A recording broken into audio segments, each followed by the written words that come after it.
Each week, we answer frequently asked questions about life during the coronavirus crisis. If you have a question you'd like us to consider for a future post, email us at goatsansoda@npr.org with the subject line, Weekly Coronavirus Questions. See an archive of our FAQs here.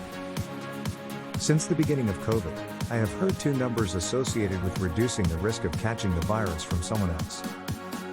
6 feet, that's how far we were told to stay from others. And 15 minutes, that's said to be a cutoff for close contact. But the Delta variant is more contagious. So shouldn't it be? I don't know, 0 feet and 15 seconds. Seriously, what's the recommendation now?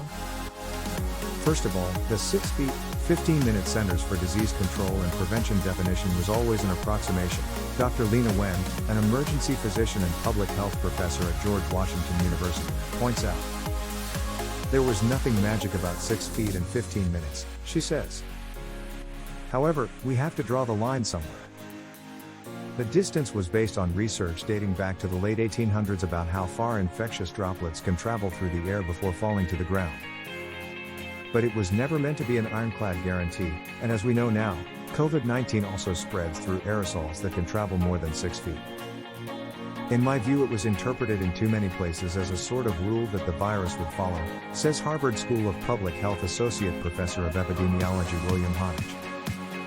Somewhat obviously, being in an unventilated space with a highly infectious person for an hour would not suddenly become safe if you sat more than 6 feet away from them. The risk might end up slightly lower, he adds, but it wouldn't be zero.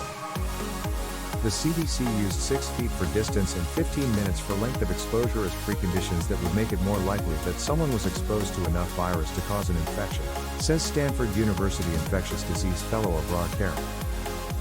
As with all preconditions, there are exceptions, namely, if you were exposed to more virus even over a shorter period of time, as we may expect from Delta, which can cause viral load levels much higher than the previous dominant strain, or if you were exposed to less virus but over a longer period of time or in closer proximity. In fact, the CDC's website now explicitly points out that transmission can occur beyond 6 feet indoors via aerosolization, Karen says. So how should you judge your risk? There are a few specific things you can do to lower your risk, of course: get vaccinated, wear a mask, wash your hands, stay away from anyone who's sick. But in terms of time and distance, experts say to think more generally. I think it is important for people to think of this in terms of more likely and less likely rather than in terms of absolutes like 6 feet and 15 minutes, Karen says. It's okay to rely on your own common sense, Wen points out.